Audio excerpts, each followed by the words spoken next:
Τώρα ρίχνουμε το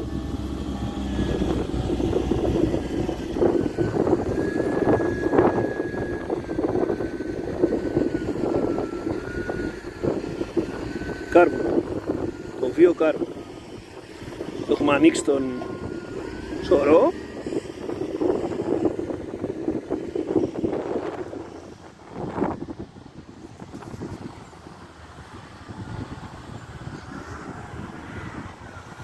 Και βάζουμε παντού το βιοκάρβουνο.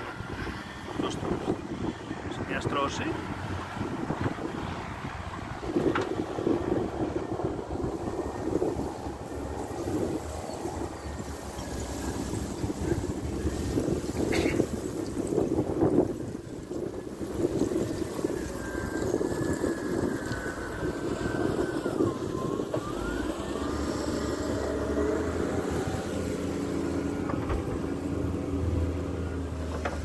Και στη συνέχεια θα το ανακατέψουμε και θα το βάλουμε πάλι, θα γίνει ένας σωρός μακρόστενος, περίπου στο 1,5 μέτρο ύψος με 1,80.